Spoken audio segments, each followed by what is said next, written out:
Right. I think we'll get rolling since it looks like a lot of people have been able to log on. But to the people who are here, thank you so much for coming to our March webinar. My name's Ashley Hlebinsky. If you're not familiar with me, I'm the executive director of the Firearms Research Center. And I've got Evan Todd with me today, who will be speaking on his personal experiences from the 1999 Columbine shooting, as well as his subsequent kind of Second Amendment advocacy that's resulted from that lived experience. And after that, we'll talk a little bit about kind of response to tragedy, and we'll open it up for questions. But I'm really looking forward to hearing from Evan. One of the reasons for the Research Center, obviously, is academic scholarship, but one of our major pillars is community outreach. And we've done that a lot with our suicide prevention initiatives and partnerships. But I tend to think, since I don't come from a traditional academic background, I often tend to think that scholars spend a lot of time talking about people and not necessarily as much time talking to people. And so being able to invite people to talk about their own personal experiences, I think, is something that's really powerful. And my background, for those of you who don't know, is in public education and firearms history. And so when I'm interpreting different parts of firearms history, you have to acknowledge that, there's a long history there.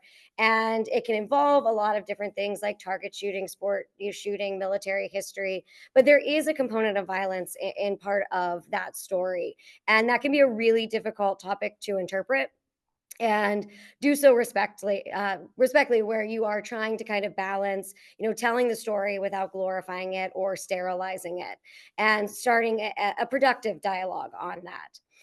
I feel like, in my experience, when we talk about modern day examples of mass violence or mass shootings, that we often think the story starts at Columbine. But unfortunately, we have a long history of mass violence in the United States that dates back centuries. And a lot of people don't necessarily think about some of these instances in the same way that we would think about them today. But historians talk about that and debate that. And, one of the examples of mass violence that you often hear about is the Wounded Knee Massacre, one that has gotten a lot more attention over the past few years. But I would say prior to 10 to 15 years ago, we didn't talk about that, was the Tulsa Race Massacre in the 1920s. And when I was rebuilding the Cody Firearms Museum and we were doing research on these incidences of mass violence, there's actually a school shooting that dates to the 1920s. And it wasn't just a shooting, there were also explosives used in that. And that's why I'll be saying things like mass shooting and mass violence, because a lot of times it's not just one weapon that's being used. But the terms are confusing, and it's even more confusing today because I feel like people's definitions of what a mass shooting is varies. The CDC used to categorize it as, I believe, four or more victims, not including the shooter. But there are organizations that now take different approaches to that. And the term school shooting in and of itself is actually something that is quite debated. I think when a lot of people hear school shooting nowadays, they think that that is all instances of mass violence. However, there are organizations that collect data on any time that a firearm is either identified on or near a school campus. So it doesn't necessarily have to mean that there was an actual active shooting at that campus. And so it gets really difficult for people to be able to interpret that history and kind of understand what's going on in a modern day. So I just kind of wanted to mention a few of those things. And then, before giving it off to Evan, just some things that I kind of think about and that he will address from a firsthand perspective kind of throughout this talk, which is how people respond to these tragedies, how we respond to these tragedies today, and how we've done it in the past. And there's a really interesting book called Shadowed Ground. It's by Kenneth Foote. It's since been updated, but I haven't read the updated version. But it provides a really interesting historical perspective on how we as individuals, we as a country respond to tragedy. He starts with the example of the Salem witch trials, which, even though, which didn't mean to do that, even though today, it's this kind of massively overblown, potentially, potentially insensitive interpretation of the Salem witch trials. What a lot of people don't know is that for a long time, Salem tried to suppress that history and not talk about that history. And as a result, we don't actually know where all of the exact location of some of the sites where people were hanged. There were other ways that people died during the Salem witch trials, and so we lost a solid portion of that because it wasn't talked about. And so there's responses where you see people commemorating or memorializing and being willing to talk about the tragedy. And then there are things that people don't want to talk about. And in some cases throughout history, tragedies that we don't even know existed or aren't aware of because it was something that the community found too hard to talk about. And then we lose that conversation. So it's a conversation between memorializing something and how you go about doing that, or trying to erase it from our memory because it's something that we don't want to talk about. And today, as I'm sure we all know, it is a very controversial topic. When you have some incident of mass violence, especially a school shooting, because it involves, children, you get a range of responses. You get people, across the spectrum of politics, wanting to have discussions about laws, whether or not there are laws that you can pass, whether or not there are laws that feel like should be passed. There are conversations socially about, are there ways to stop these incidences of violence beforehand? Are you reactionary or are you proactive? And so I think hearing Evan's perspective will be very interesting because I feel like sometimes people's stories and their lived experiences aren't necessarily told as much because they don't get as much kind of mainstream attention. And it's not that one, perspective is completely right, but I think it's really important to provide a diverse range of perspectives on it so that we can start to discuss, heal, and have better dialogue, especially since firearms is such a hot topic and such a difficult topic for people to have. So the last thing I'm going to say, because I know I'm not, the interesting person for the day, was years ago I was brought to Hartford, Connecticut, as a scholar to analyze how we could interpret the Coltsville National Historic Site. And it was a really fascinating conversation because Hartford is a place where you do get a lot of violence. And on the last day that we were there, there was a panel of people from the community who had a direct connection to violence, whether they were someone that advocated, to protect children, or people who were in gangs, that had, served time in prison. And there was a moderator there from a group called Sites of Conscience, which is a really interesting group. They facilitate really hard dialogue. And the moderator was very good. But one thing that I noticed she said at one point was, wouldn't it be great if you could take someone who is an NRA member and sit them across the table from a parent who lost a child in a school shooting? And everyone in the room, nodded their heads. Wouldn't that be such a, great dialogue to be able to have? And I wrote in my note, from my experiences, why isn't that the same person? Why can't that be the same person? And it showed me at that moment, that people were, interested in having different groups of people talk to one another, but they weren't even thinking about the fact that someone could experience something traumatic and have a different response to the one that they perceive. And so I just think that that was something that, was really telling to me and was a barrier to having a broader discussion because it left a whole group of people out of the conversation because they weren't perceived to be able to have even come to being an NRA member and having that type of experience. So, all right, I'm going to stop now and let Evan talk. Like I said, Evan is a survivor from the 1999 Columbine shooting, but he is also someone that has become an advocate and uses, his story to try to better society. And so I'm going to let you talk, Evan, about your experience and some of the ways that you've kind of dealt with it, afterwards and throughout your life, and how you dedicate your life to trying to, protect people kind of moving forward today. Thank you. Thanks for having me. It's an honor to be with the Firearm Research Center and partnering with the Heller Foundation. Um, you know, there's a lot to dive in here. I do want to start. I'll start anecdotally with my own experiences and story and what I went through. But as we go on, like Ashley said, we'll dive into some more of the issues and topics. Uh, taking you back to um, what it was like before Columbine. As Ashley was opening up and speaking to mass violence, mass shootings, Um, when I was a kid, born in the 80s, I saw on the news little clips of violence here and there. And actually, it brings to mind a term that is seldom used. And unless you're probably over 40 years old, you probably haven't even heard it before. But going postal, that was kind of the terminology and phrase that was coined in the media. I think after a 1986 shooting at a post office when a disgruntled worker came in and murdered some of his coworkers. And so I grew up with hearing some of those types of things in the background. Of course, we have the McDonald's massacre, Luby Cafe. There's a litany of those. And even before Columbine, there was Jonesboro, Arkansas, and Springfield, Oregon, where kids had started to bring firearms to school and targeting other people. Um, and so some of those things I'd heard of before, but school shootings was something I had uh, had not heard of until probably 6 months before the Columbine massacre. And I use that term massacre because it was uh, not just a school shooting; it was um, by definition, I think a massacre, and they use bombs and other weapons. And it also clumps it when I do talk of the different types of things. I use the term massacre. For instance, a lot of people don't know that April 20th in Colorado isn't the only day that a massacre occurred. Now, there was actually a Ludlow massacre in the early 1900s, where I believe it was the Colorado National Guard and partnered with uh, coal field businesses murdered.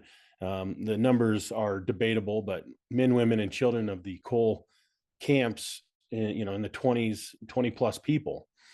And it's interesting to see, at the time from then and now, when you see governments, you know, do these acts of violence, whether it's Kent State or any other place, it's never, I've never seen an example where people say we should take the firearms away from governments. So that's another issue we can dive into. But getting back to my story and growing up, uh, you know, the Columbine area was really felt like a small town, even though we were on the outskirts of Denver.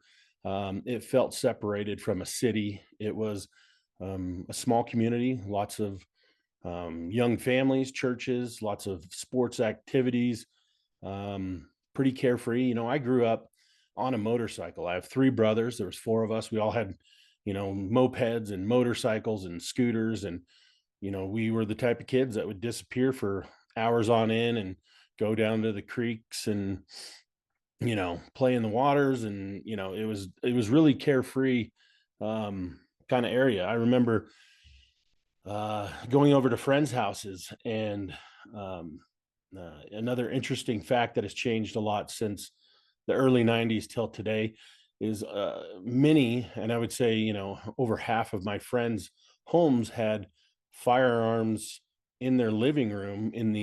Some of you might remember the old oak cabinets with the glass front with the deer, something etched on the glass with a little, you know, simple lock on the door. And so there was lots of hunters around. Columbine community was it was a great community. Um, and As time progressed, I ended up going to Columbine High School to play football, and that was my main focus of being there. But uh, I, you know, life was pretty normal. And I remember that day, April 20th, was just like any other day. It was a nice day, warm sun, cool air, springtime. You could kind of feel summer break was, right around the corner. The seniors had senioritis, lots of pranks going on. And Columbine had a very uplifting spirit. It was always joyful. The student body got along like most, unlike most schools that I think are portrayed, especially in movies and things. But Yeah, it was a wonderful community. And On that day, April 20th, 1999, I was a sophomore. I was, the morning had gone by, and I was heading to lunch when I saw one of my friends, and he was also a teammate on the football team with me. He reminded me that we had gotten in trouble and we were supposed to meet our coach um, up at the football field to run some laps during our lunch hour, kind of as punishment for our, our misbehavior. And I told him that I hadn't prepared for a class that was coming up that afternoon, and I needed to get some.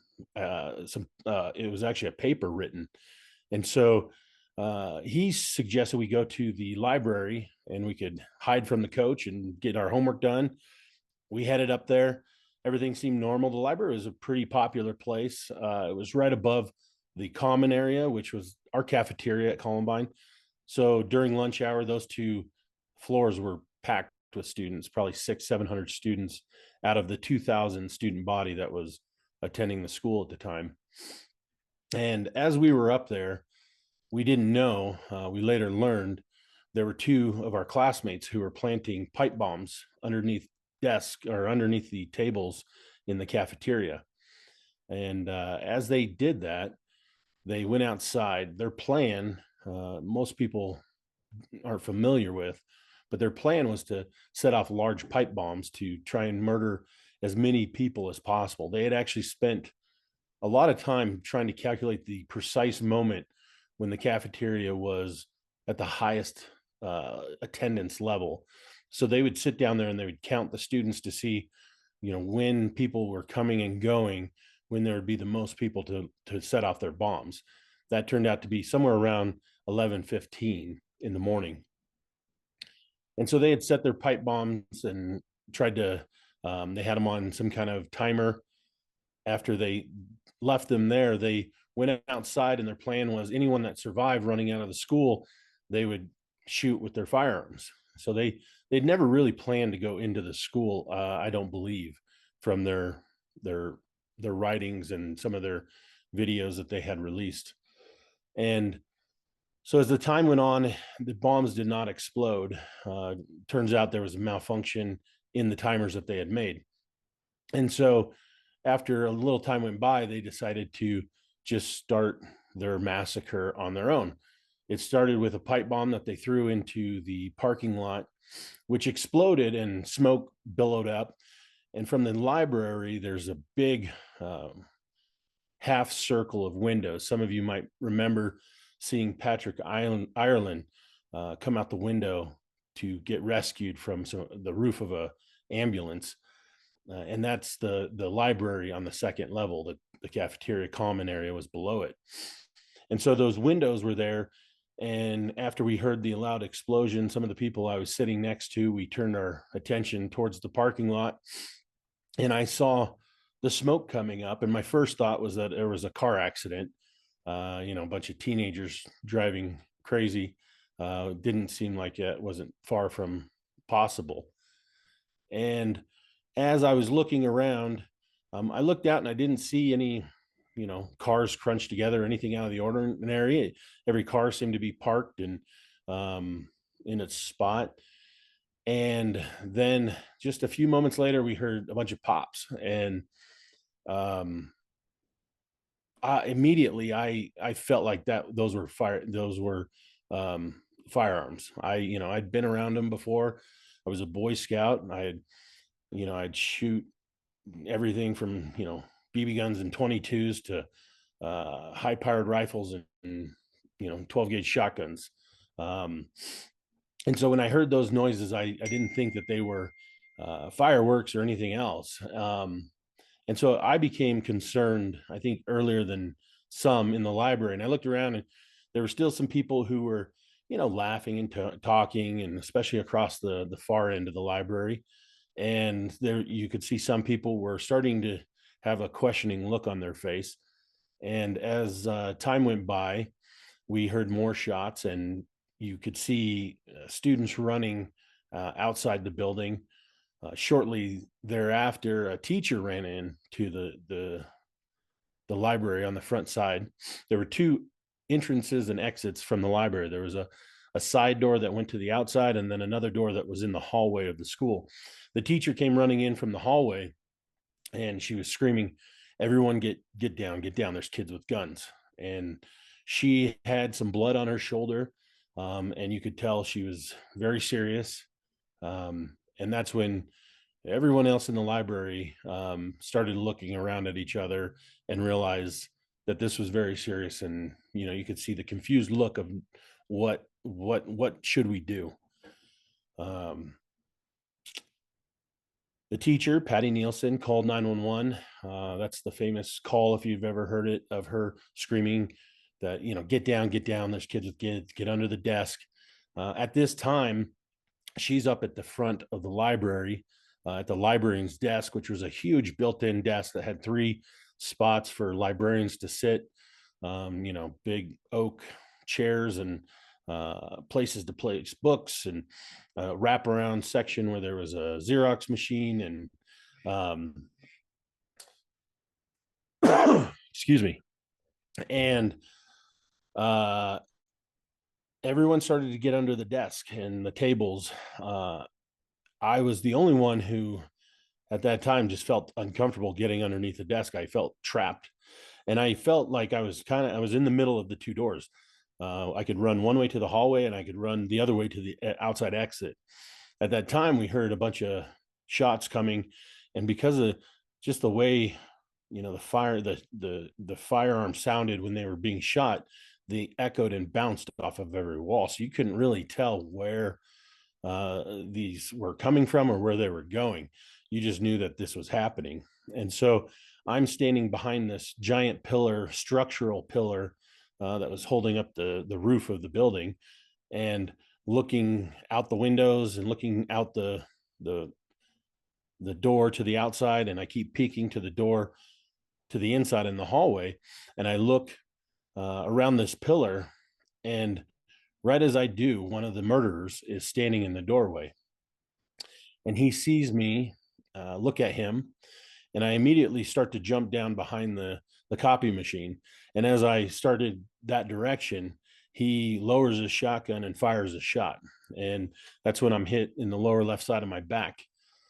He then proceeded to fire 2 more rounds that went over my head and hit a desk in front of me, and blew shrapnel back into my, ricochet and shrapnel back into my face.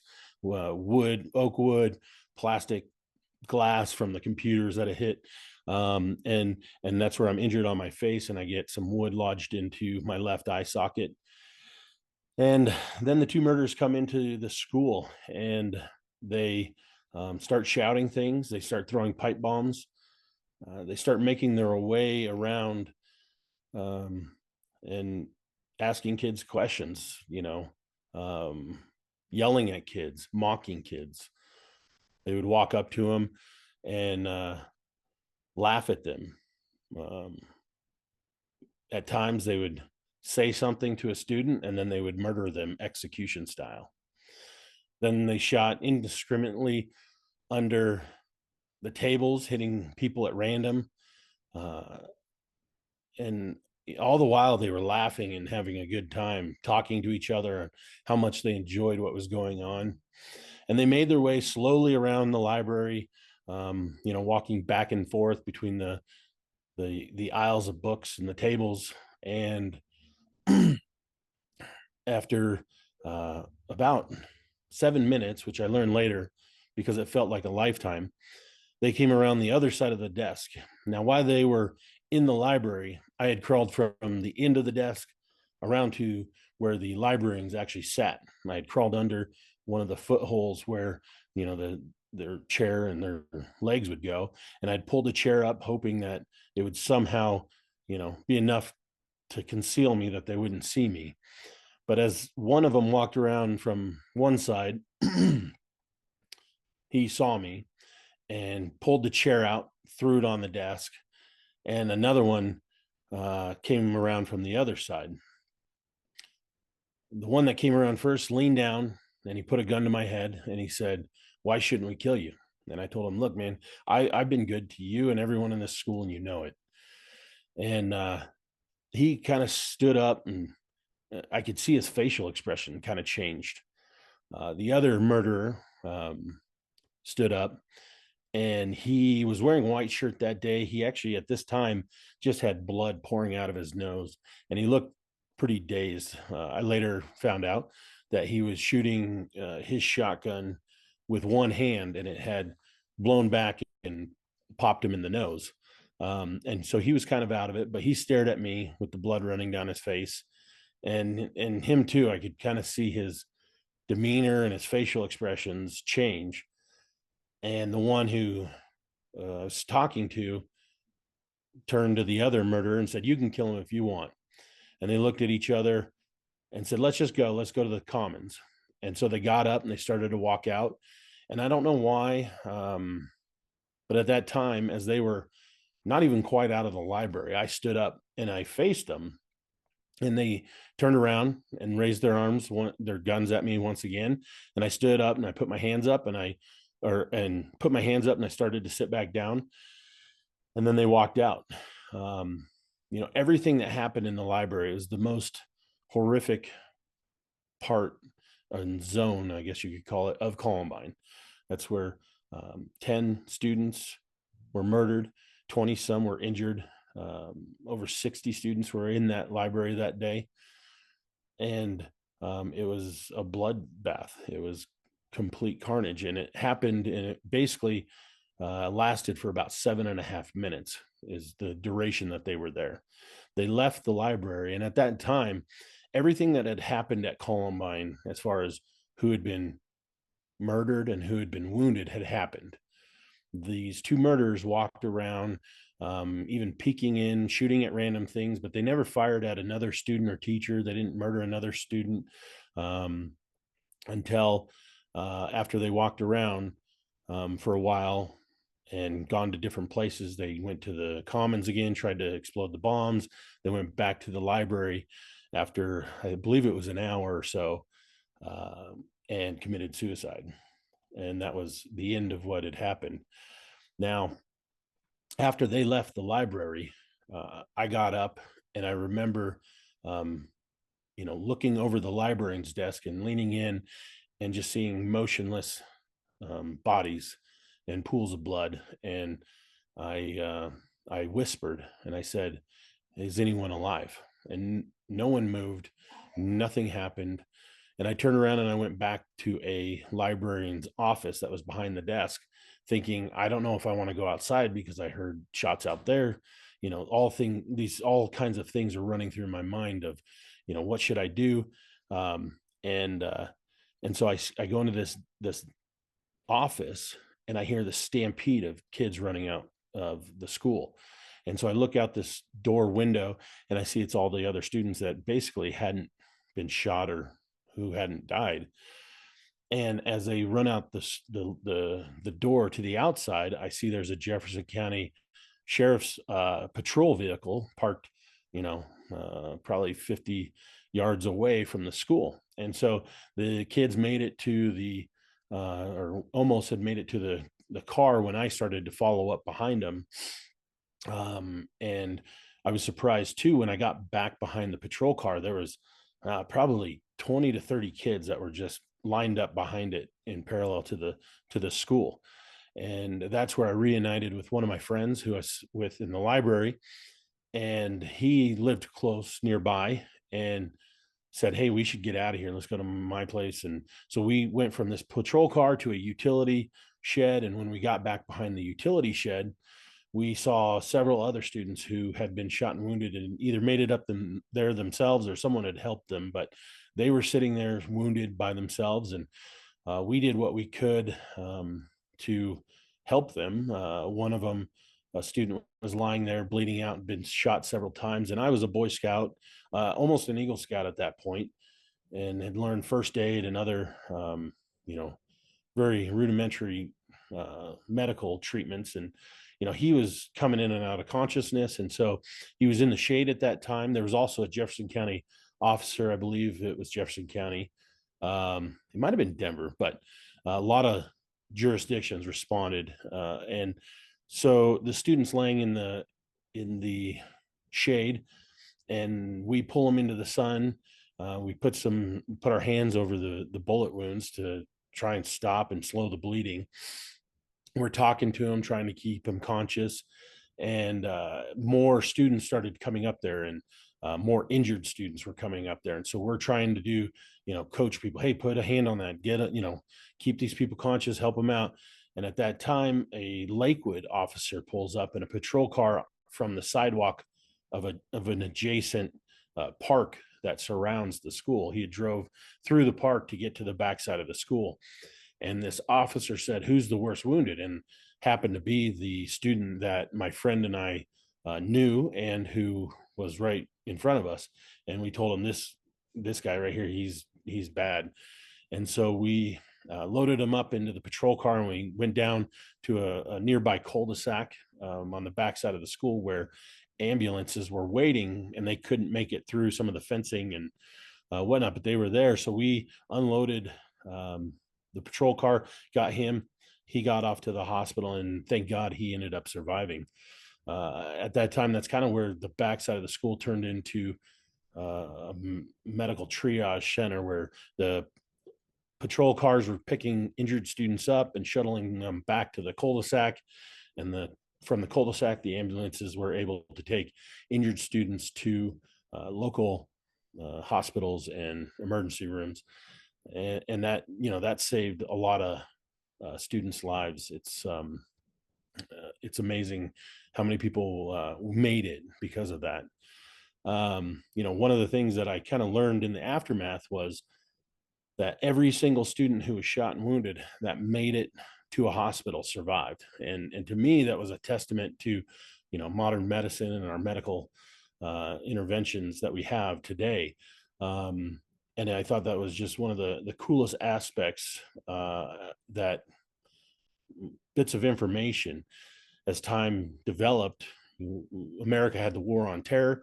The military realized the same thing, and they realized different things could help save lives. Tourniquets, proper, stop the bleed, TCCC, lots of different protocols and things that they do in military can also save lives in civilian life. So that was something good that came from that, and that we can get into more of that into the prevention and treatment of what happened at Columbine.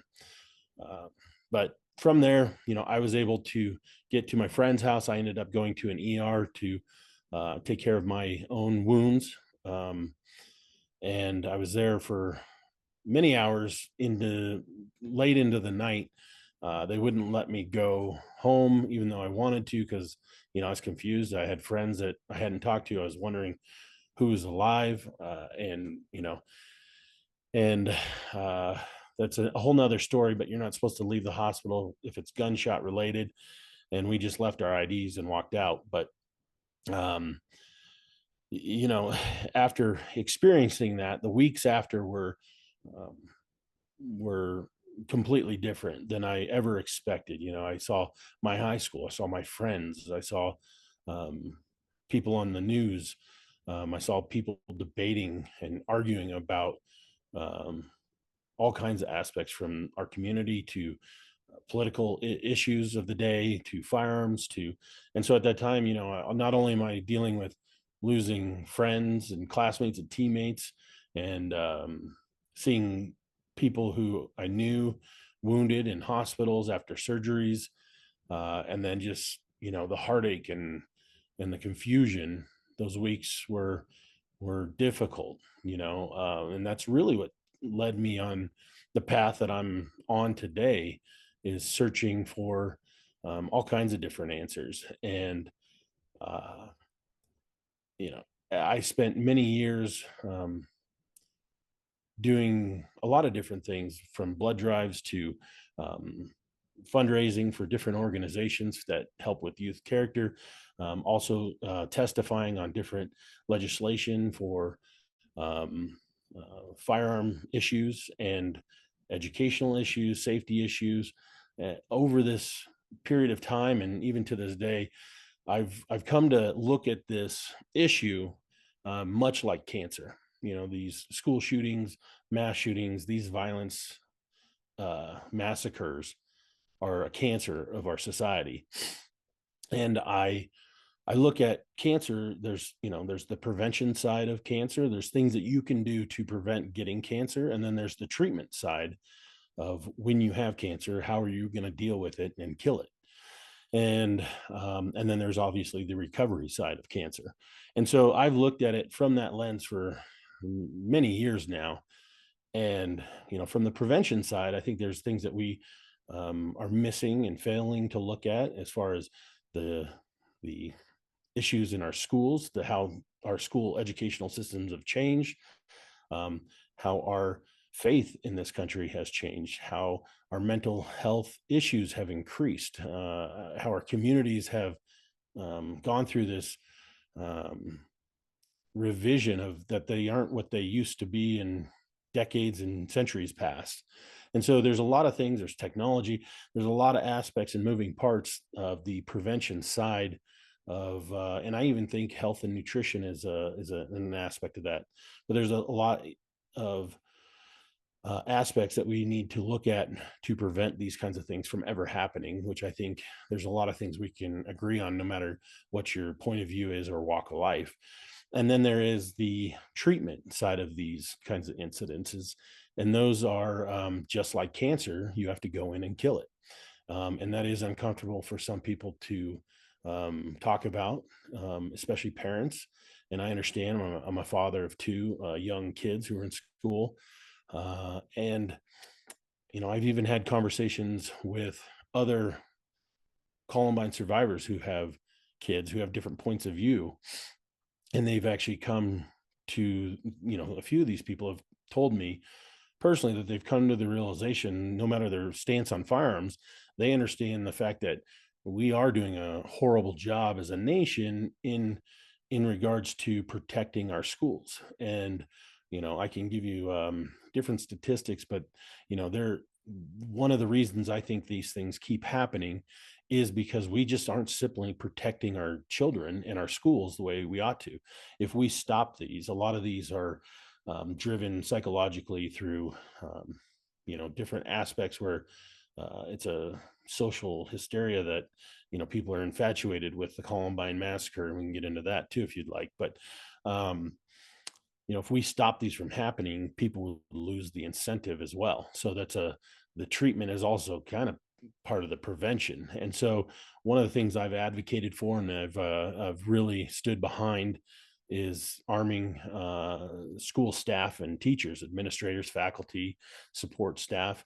There's a lot of great organizations throughout the country that do this. There's one that I love here in Colorado called Faster Colorado. They train teachers who currently carry in the state. They're trained, certified. They're all volunteers, and they protect their schools. There's a lot of things we can do on the prevention. The recovery side of this cancer is really a wide spectrum, and that's I've seen that personally from the people I've gone through this with, and I've met people from, well, most of the big ones you can name throughout the world.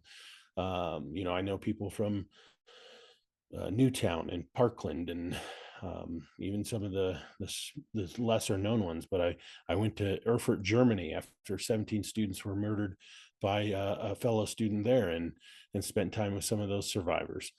And so the path back to a, I don't want to say normal, but a life worth living is a tough path. And so there's a lot of different aspects to this that we can get into, but I don't want to take too much time and bring Ashley back into this. Oh, you could take as much time as you needed. Um, I was before we before we open it up to other people asking questions. Yeah. You mentioned the Columbine hysteria. Mm. Could you speak a little bit more about that?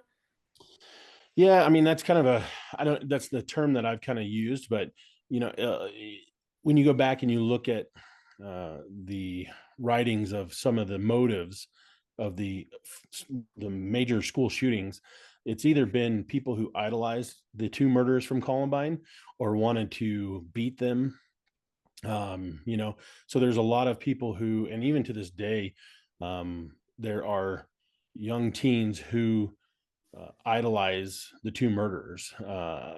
And you'll see this through groups online, writings, and even the writings of some of the murderers, like at Parkland, and others in Tennessee, that refer back to um, loving what the two murderers at Columbine did.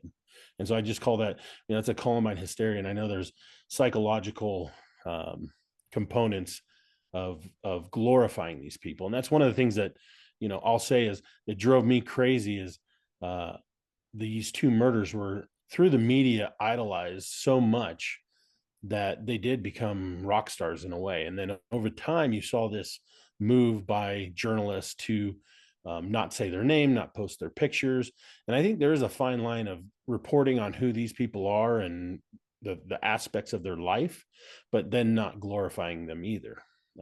Because for young, impressionable minds, that can have an effect on how they look at these instances.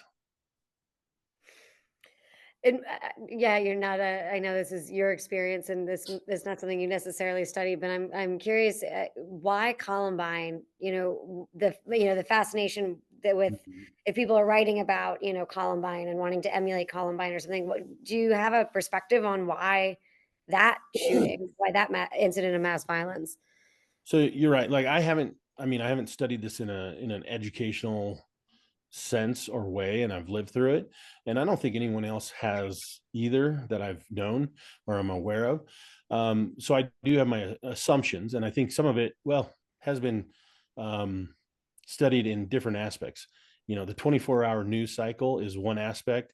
Trying to think of someone wrote a book about basically, the first the Desert Storm War was the first televised live, you know, war.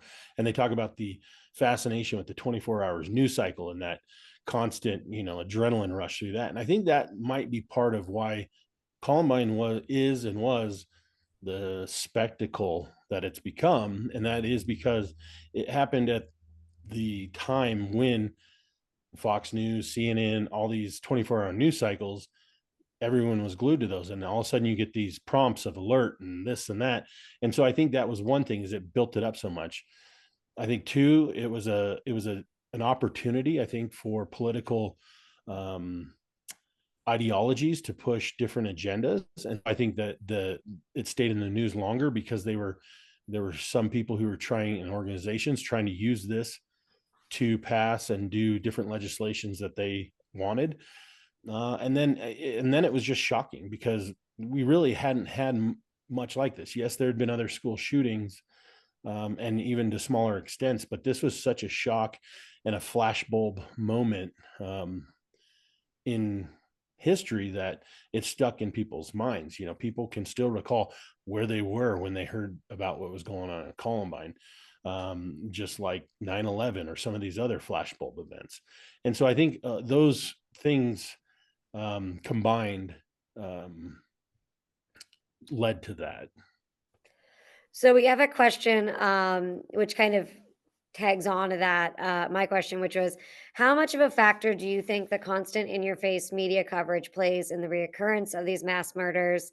And then the comment is, I see school mass murders mentioned on my local news regularly, even when there are no current occurrences. Yeah, I think that there's because of that, the way it kicked off from Columbine through the 24-hour news cycle, and just now that the internet and the blogs and the vlogs and the everything, all the different aspects. Yeah, I think there is uh something to that could be proven that it perpetuates this. I think also it's healthy as a society to talk about these issues, to try and find real answers instead of just debating small little issues in the aftermath.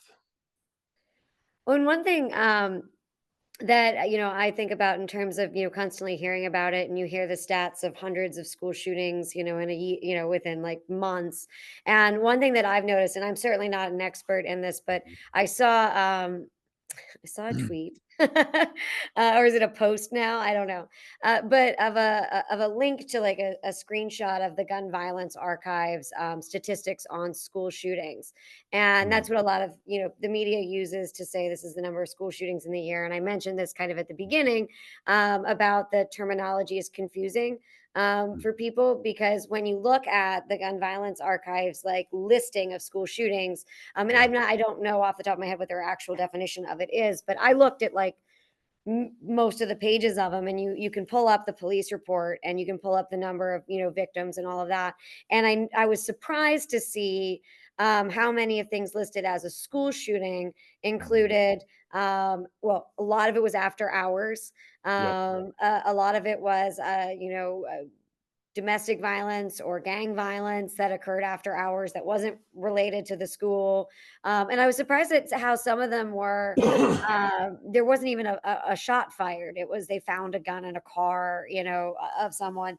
And I think that I don't. It makes me think of a couple of things. I don't think I have a question for it, and we have another question, so I'll get to that. But one, I think the thing that makes me concerned for like the mental health of students and the youth around America, not just the youth to try to prevent a school shooting for someone who's a danger to themselves or others, is mhm, the fear that goes in and the anxiety that you're causing children yeah, by saying there's hundreds of school shootings a year when it's not.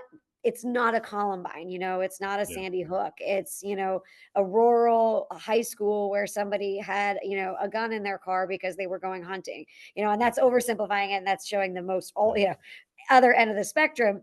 But I wonder about kind of the state of mind of students in general, with people with so much anxiety nowadays. yeah, They're terrified to go to school, and those statistics I don't think yeah, probably help. yeah, And then could those people who are really anxious, could they become people who are dangerous to themselves yeah, or others, in the yeah, future? So that was just yeah, my commentary. yeah. No, can I add to that? I mean, Yeah, you yeah, know, yeah. I've read a lot of research studies, and I'm constantly following up in this realm. And I think there is an aspect that the academic scholars may peer review themselves into irrelevancy if they're not truthful through some of their reporting. And I think some of this is driven by, like I said, politics. I know that there's, like, I'll just call them out. It's the organizations that want to pass gun control find a way to redefine definitions so that they can create more hysteria and scare more people and parents. And to your point, like I said, I don't think we're doing a good job protecting our schools, but these kinds of incidences are actually pretty rare. You're more likely to be in a car accident or die on the road than you are to die from a school shooting. So, you should be more scared to get in the car to go to school than to actually be at school. So, there are statistics that back that up. And I think some of that hysteria is just to push the political agendas. So our next question actually kind of tags onto that as well. Do most survivors or surviving families take a ban all guns for everyone stance? If so, can you shed some light on why you seem to have taken a different approach? Yeah, so that is tough to put it into just a general, does everyone this or that. I think I think there's two levels to this. I think there's the vocal and the non-vocal. I think the vocal side of people who are outspoken on these, yeah, the majority of them are anti-gun and want to pass legislation that restricts firearm registration. I was, and one of the few. I stood alone for the last 20 years defending the Second Amendment, and that's based on a lot of things, not only my faith but historical evidence that governments are far more deadly than school shooters, and if they're not in check, then we have real issues. You look at communism, you can look at the genocides and all the things throughout history, the evils that governments can do that have not happened in America because we have an armed populace. And not only that, but the explosion of freedom throughout the world just because of the government form of government that we have. So I will say my stance is a little bit rare. There's a lot more people who have come out over the years that are pro gun who have gone through this, and even who are, like Ryan Petty. He lost a child in Florida at Parkland, and he is staunchly pro Second Amendment. He knows that it wasn't the firearm that took his child's life, it was the evil intent in the heart of the murderer that did that. And so there are people who do realize that it's not really the tool, it's the heart condition in our society that's making this happen. So, our next question is, you mentioned viewing mass violence of this nature as being comparable to a cancer. What role do you see different degrees of gun control or gun freedoms having in each of the prevention, treatment, recovery aspects of the issue? Yeah. So in the prevention side, you know, I think having more freedom is always good on every level. On the prevention side, having armed staff is preventative in its own. There was a study done by the Crime Research Institute that studied schools for over 20 years. In fact, it's probably been 24 years now. Um, but there were, they looked at schools throughout the country, 1,000 different school districts that had armed security, and not a single one of those had an instance of mass violence or a student being injured or hurt or anyone on campus from a firearm. So just the fact that you have an armed presence is a deterrent in itself on the prevention side. Same with having armed staff. That is a preventative measure. Now, in the goal of response, then we need to have citizens, teachers, administrators who have the ability to purchase firearms so that they can train and be ready if a mass murderer comes in trying to murder their students or other faculty members. And so we need freedom there so that they can have those levels of and we can get into the debate over SROs, law enforcement, and school staff, but the funding's not there to have law enforcement in every single school. So and then in the treatment, I mean, I err on the side as freedom is always better. Um, so I have a question on my phone. uh, how do we use the same statistics that anti-gun groups use to combat their positions or to shine light on an opportunity to present a solution without more legislation? And this person's kind of specifically asking about Colorado since he's in Colorado. So are you. Yeah, well, so there's a few things, especially being in Colorado. Um, the annoying thing is you have to take the gun um, control statistics from their website and you have to break them down.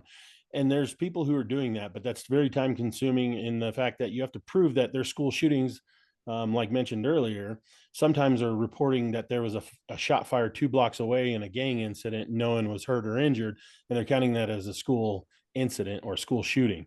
And so clarifying what their terms are is number one. Number two, we can look at evidence. In Colorado, we have over 20 school districts right now. It's legal for teachers and administrators to carry concealed. In fact, I've trained with many of them. These schools have been doing this for, I think, at least the last 10 years. I know personally for the last 7, verifiably for the last 7, that they've been carrying concealed carry for the last 7 years, protecting their own schools. So we can point to these schools that have been a safe haven for children where there's multiple firearms that have been in place. And so, there are school districts. In fact, there's even large school districts that have armed staff. And we see that those incidents are much lower in crime. And some of the things that I've seen in terms of not necessarily just a firearms and carry conversation. I don't know if you have any thoughts on it in terms of prevention. And this is kind of something I see across the political spectrum. So whether you support more pro gun gun control or less restriction on firearms, is getting more funding as well to fund more like guidance counselors or counselors in the schools, so that one person isn't assigned to 50 kids, so that they might be able to see the signs sooner. I mean, I know we have examples where people should have seen the signs sooner, but they didn't. So would adding more kind of mental health awareness and kind of that stuff up front, do you think that that would have any type of influence? Yeah, and to that point, I do agree. I think there should be some kind of protocol in place because the murderers at Columbine, they wrote death threats. They had hit lists. They did reenactment videos of what they were going to do, and everyone in the 90s just said it was a phase. That's just kind of who they were. Nothing's going to happen. And still to this day, most of the school shooters have been prior reported, but either law enforcement or other levels didn't take that serious. And so there needs to be more accountability at that level when it is reported. I know that there are school districts that have upped their reporting systems when people make death threats. That's something that should be reported and taken seriously because it's not a joke. And that's a thing that kids and students should be taught is if someone is making a threat, they're not, it's not funny, it's not a maybe, it's something that should be taken seriously and handled. On the mental health side, I agree. I think there's mental health, you can look at so many studies from the NIH to even the Pew Research, and um, the mental health instances are going just through the roof. And so we have a lot more issues on our hands in our youth and young adults. And like I said, that could be tied to everything from our food to our um, communities on in our churches and all the other things that America was built on crumbling. And so, those are the things that we need to look at. I think there's a lot of aspects. I also think that we should stop banning even local churches from helping out their own congregants. There's kids who go to local churches and they would like to have that as their local counselor instead of a state funded counselor. So I think there should be more options to get kids the help and direction and guidance that they need. Yeah. And it's a difficult topic too because one thing, and this topic is not my area of expertise, but I do a lot with suicide prevention, and one of the issues too is you can increase the number of people that could help you, but then there's also the fear that if you say something, then if you're trying to be honest, then it could become an impediment to you Yeah. getting help. I'm not describing that well, but like with gun owners, a lot of Yeah. gun owners are afraid to say that they're struggling or that they're Yeah. hurting because they're afraid that they won't, that they'll lose rights. And so you Sure. wonder, you don't want to send people underground, Yeah. and not give the warning. But I don't Yeah. know. We're not going to solve that No, that no, no, problem no. today. Yeah. All right, we've got one more question, and then I think we'll wrap since we've got only like 1 minute left. But I want to get to this question. Got it. Allowing staff to be armed may be helpful with prevention, as you mentioned. How do you see the relaxing of restrictions on students possessing arms at a school benefiting or exacerbating issues? That's actually a really good question, especially because Wyoming just passed a law that is widening camp carry on campus, which was a Yeah. topic of discussion last fall at UW. Yeah, absolutely. I think campus carry is awesome. Students, if they're legally allowed to own firearms, then they should not be prohibited from carrying them or exercising their rights on a college campus. I think that the people who do that are going to do it legally. It's the lawbreakers who aren't going to follow those laws. So the people who want to take this serious to carry a firearm to protect themselves and others, they should definitely be allowed to do it. And I think there are instances where people have. I mean, you can look at the carry conceal statistics of people who have stopped mass shootings or stopped violent acts. Millions of encounters a year happen where more threats are stopped than perpetuated. So yeah, absolutely. Thank you so much. I think we'll end on that. Although I think we might have one more question.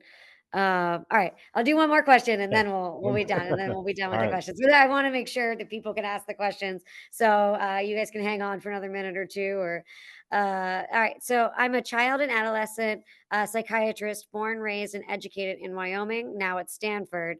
How might we begin exploring school and community consortia for prevention and early intervention of mental health concerns for community students? Um, yeah, how to do the early intervention? Well, I think that the first thing is obviously take kids at their word. Every single one of these mass shootings had a prior incident where they threatened or told someone what they were going to do. And so I think, well, first off is getting the children to um, get that information to the proper authorities, whether that's teachers, parents, administrators, mental health professionals. And I think we need to take those instances very seriously when those come up. And I think we could prevent a lot of this from happening. And I think some of it is much like suicide, because these people who are homicidal tend to be most of the time suicidal as well. And so, if we can, this is kind of like a cry for help, and then they, some of them unfortunately go through with it. So that, I think there is a level of awareness that needs to be brought, and I think there is an aspect where we can start restoring the respect for life, and that will help people not turn to those awful choices of youth suicide or not. Thank you, Evan. I think I'm going to have to call it there so I don't lose our webinar license. But thank you so much for talking about this today. I'm sure Thank it's you. hard, and it's nice to have someone who's willing to kind of talk about the difficult things, and how you've dealt with it. And as Evan mentioned, because I'm terrible at mentioning these kinds of things, we are actually co-sponsored with the Heller Foundation for this. And we will upload this video to the firearmsresearchcenter.org, but also just kind of to keep an eye out. And if you follow the Research Center or the Heller Foundation, Evan and I are going to be having more conversations about this and other platforms kind of moving forward, going more in depth about different parts of this topic. So if you're following either of those, you'll see those pop up as we start to kind of create different forums. So again, thank you so much for talking to us today. And thanks for everyone who tuned in. Thank you.